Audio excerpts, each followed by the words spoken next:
लोकसभा 6 मुरादाबाद के लिए चुनाव की मतदान का कार्य संपन्न हो चुका है। अब बारी मतगणना की है। शहर लाइन पार मझौला थाना क्षेत्र स्थित मंडी समिति में कड़ी सुरक्षा व्यवस्था के बीच मतगणना संपन्न कराई जाएगी, जिसको लेकर पुलिस और प्रशासनिक अधिकारियों ने अपनी सभी तैयारियां पूरी कर ली हैं। मंडी समिति में त्रिस्तरीय सुरक्षा घेरे में मतगणना होगी। इसके लिए सुरक्षा के व्यापक इंतजाम किए गए हैं। 3 स्थानों पर बैरियर भी लगाए जाएंगे। सीसीटीवी कैमरे से निगरानी भी व्यवस्था है। पुलिस और प्रशासनिक अधिकारियों ने बैठक कर शांतिपूर्ण माहौल में मतगणना को संपन्न कराने के कार्य योजना तैयार कर ली है। आपको बता दें कि मुरादाबाद लोकसभा सीट पर पहले चरण में 19 अप्रैल को और संभल लोकसभा सीट में पड़ने वाली मुरादाबाद की 2 विधानसभा सीट पर 7 मई को मतदान हुआ था। अब 4 जून को इन सभी वोटों की गिनती मंडी समिति में होगी। मतगणना को सकुशल संपन्न कराने के लिए सुरक्षा के व्यापक इंतजाम किए गए। एसएसपी हेमराज मीना ने जानकारी देते हुए बताया कि सभी को जानकारी है कि कल मतगणना की जो कार्रवाई है वो पूरे देश में होगी। इस कड़ी में मुरादाबाद में सुबह 8 बजे से मतगणना शुरू होगी, जिसके लिए सुबह 6 बजे से ड्यूटी निर्धारित कर दी गई है।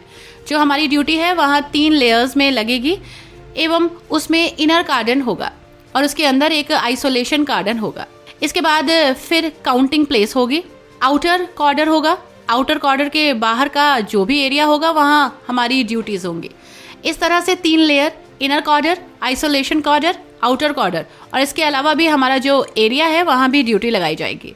पूरी कार्रवाई में 9 क्षेत्र अधिकारियों की ड्यूटी लगाई गई है, 15 इंस्पेक्टर की ड्यूटी लगाई गई है, 28 इनके अलावा इंस्पेक्टर की ड्यूटी है वहाँ पर। साथ ही 200 से आसपास सब इंस्पेक्टर और महिला सब इंस्पेक्टर्स की ड्यूटी है। कुल मिलाकर 1250 अधिकारी और कर्मचारी हैं, उनकी ड्यूटी लगाई जा रही है। इसके अलावा आईटीबीपी की 2 कंपनियां हैं और पीएससी की 1 कंपनी और 2 प्लाटून, उनकी ड्यूटीज लगाई जा रही हैं। उन्होंने आगे कहा कि शांतिपूर्ण माहौल में मतगणना को संपन्न कराया जाएगा और मतगणना के दौरान यदि किसी ने गड़बड़ी करने या अफवाह फैलाकर माहौल खराब करने की कोशिश की तो उसके विरुद्ध सख्त कार्रवाई होगी।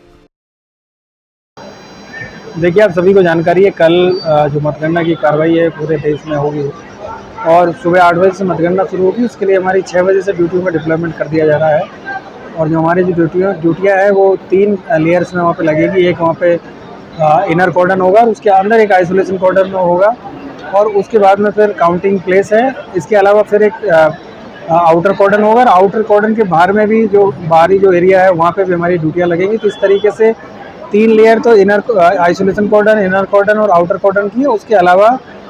इसके अलावा भी हमारा जो पूरा एरिया है वहाँ को हम कॉर्डन करके वहाँ पर ड्यूटियाँ हम लगाएंगे और इस पूरी कार्रवाई में करीब 9 क्षेत्राधिकारियों को डिप्लॉय किया जा रहा है, 15 इंस्पेक्टर है उनका डिप्लॉयमेंट किया जा रहा है, करीब 28 इसके अलावा इंस्पेक्टर्स की ड्यूटियाँ वहाँ पर लगाई जा रही है। 100 मतलब करीब 200 के आसपास में सब इंस्पेक्टर, महिला सब इंस्पेक्टर और जो मेल सब इंस्पेक्टर उनकी ड्यूटियों का डिप्लॉयमेंट किया जा रहा है और टोटल मिला के करीब 1250 जो अधिकारी कर्मचारी है उनकी ड्यूटी लगाई जा रही है। इसके अलावा आईटीबीपी की 2 कंपनियां हैं और पीएससी की 1 कंपनी और 2 प्लाटून है, उसका वहां पे डिप्लॉयमेंट किया जा रहा है। तो इस तरीके से हम लोगों ने 2 शिफ्ट में ड्यूटियां लगाई है। एक जो शिफ्ट है वो सुबह 6 बजे से लेकर 3 बजे तक रहेगी और दूसरी जो शिफ्ट है वो 2 बजे से लेके और रात्रि 11 बजे तक रहेगी और यदि आवश्यकता पड़ती है तो तीसरी शिफ्ट है वो 10 बजे से लेके और फिर अंतिम जब तक मतगणना की जो कार्रवाई समाप्त नहीं होती तब तक यह रहेगी। और हम सभी लोग ये प्रयास करेंगे कि इस पूर्णतः शांतिपूर्वक माहौल में पूरी निष्पक्षता, पारदर्शिता को बनाए हुए मतगणना की जो ड्यूटियाँ हैं वो हमारी जो उसको अंजाम दिया जाएगा और मतगणना है उसको पूर्णतः शांतिपूर्वक उसको संपन्न कराया जाएगा। मीटिंग की तैयारी आज क्या मीटिंग की आज यहाँ पे सभी हमारे जो अधिकारी और सभी कर्मचारी हैं उनको जो ड्यूटी के बारे में ब्रीफ किया गया है और किस तरीके से, चूँकि आप सभी को जानकारी है कि अभी बहुत जो टेम्परेचर भी बहुत बढ़ा हुआ है, हीट वेव जो आई हुई है, तो उससे बचने के भी लिए लोगों को बताया गया है कि आप लोग किस तरीके से अपना बचाव रखेंगे, अपने आप को हाइड्रेट रखना है, पानी की व्यवस्था रखनी है। इसके अलावा जो खाना है वो जो भी इस तरह का कोई खाना ना खाए जिससे कि फूड पॉइजनिंग और उनसे किसी प्रकार की कोई दिक्कत हो, डायरिया ऐसी दिक्कतें हो। और साथ ही साथ जो ड्यूटी के टाइम पे क्या क्या चीज़ें आपको ध्यान में रखनी है उन सब चीज़ों के बारे में, किस तरीके से ड्यूटियाँ करनी है, चेकिंग टेस्टिंग किस तरीके से करनी है, जो एजेंट्स जो लोग आएंगे उनको किस तरीके से एंटर कराना है, उनको किस तरीके से वहाँ पे जो मतगणना कक्ष के अंदर ड्यूटी करनी है, इस सभी चीज़ों के बारे में जानकारी दी।